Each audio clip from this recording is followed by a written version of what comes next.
Welcome back, everyone. A 2-2 draw with Liverpool, and for this season at least, Liverpool have not beaten United. Jurgen Klopp in his final season does not get to win Erik Ten Hag. And in terms of a head-to-head, he's only won Ten Hag once. But those are small details that we can look at. There's so many things to speak about with regards to this game.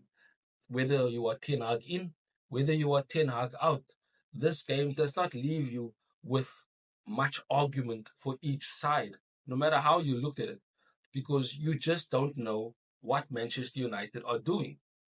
And we'll start small. In the first half, you think to yourself, what is going on? It looks like one of those games where we're going to be destroyed again, where we're going to concede a lot of goals. And we did concede a lot of shots. I think it was about like maybe 14, 15 shots that Liverpool took in the first half, and we didn't have any at all.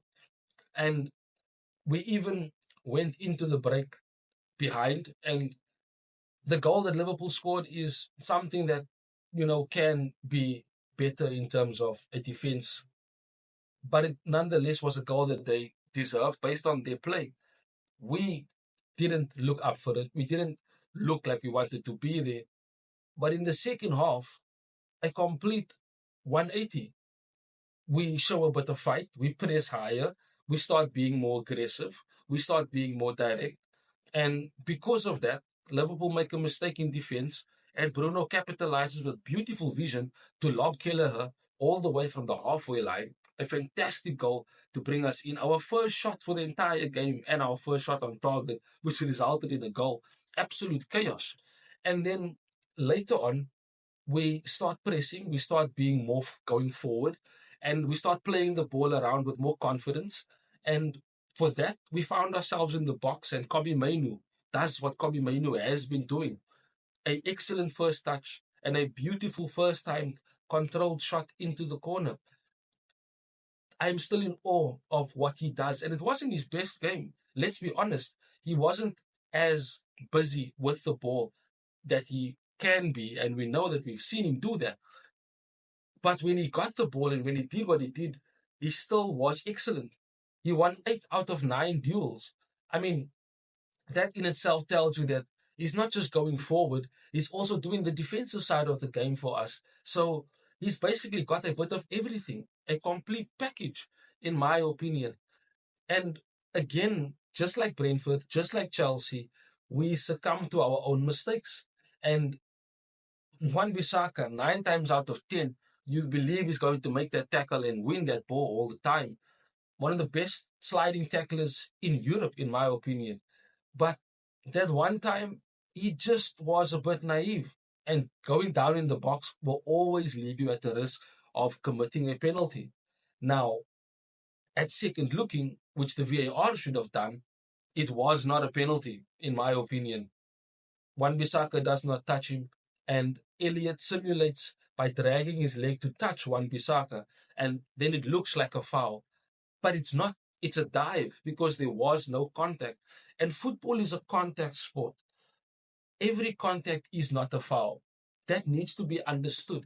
It cannot be that simply because I touch you, oh, it's a foul. No. Where has the game gone if we are giving penalties for dives? And it's not the first time it's happened against us where either a decision that should not have been given is given against us. But at the other end, we were supposed to get certain decisions and we don't. We keep being robbed by the VAR, by the referees, and nobody is doing anything about it.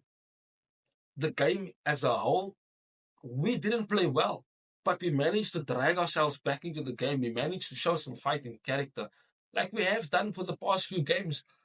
But where are we going with this team? It has to be with the young players, Garnacho, Hoyland, Anthony to a certain extent, who performed well against Chelsea and maybe, should have started against Liverpool, in my opinion. But then I thought otherwise by bringing in Rashford, who went off injured and again didn't have his best game. But the young players, as I said, Hoyland, Garnacho, Kobbie Mainoo, Willie Kampwala at the back. I mean, wow, what another young player we have coming through our academy.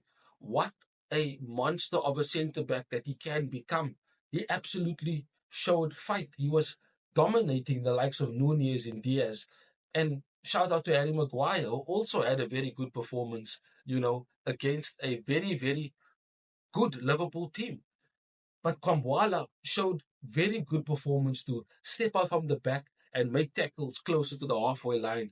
Very good play, calm on the ball. And there was a moment where he made a mistake when he chased Luis Diaz and he got turned, made a mistake.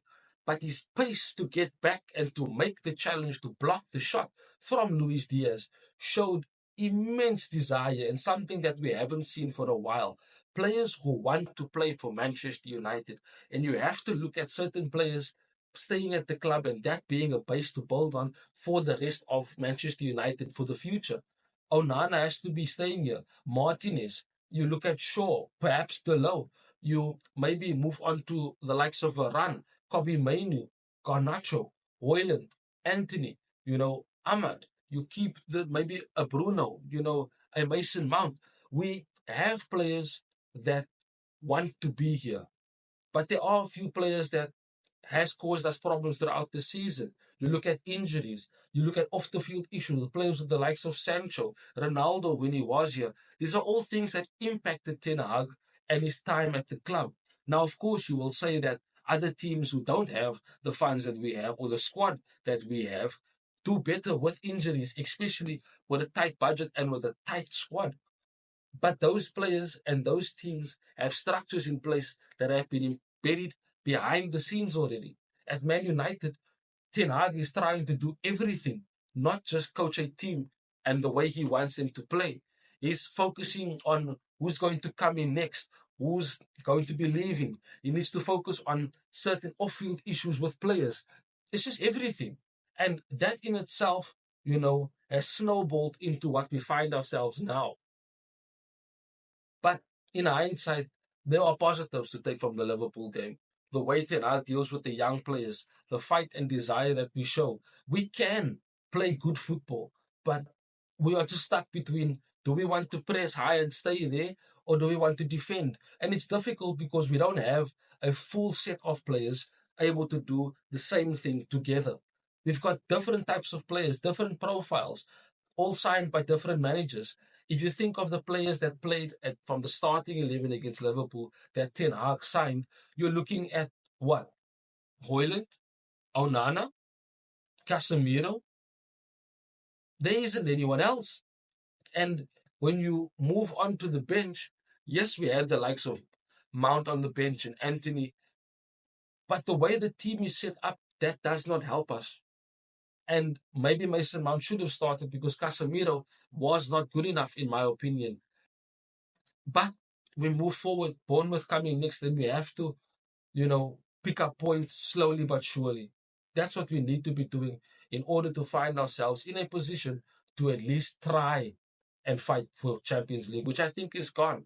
I don't think we're going to be getting Champions League, but just get as many points on the board and let's try and win the FA Cup. Let's go and smash Coventry City. And if we get City or Chelsea in the final, doesn't matter. Let's go all out to win it. But thank you for joining me. Of course, subscribe to the channel, drop a like. And thank you for those who continually show support to the channel. I do appreciate it. Till we see each other again soon, Red Devils. Bye-bye. Thanks for watching. If you want more content on Manchester United, like, share and subscribe.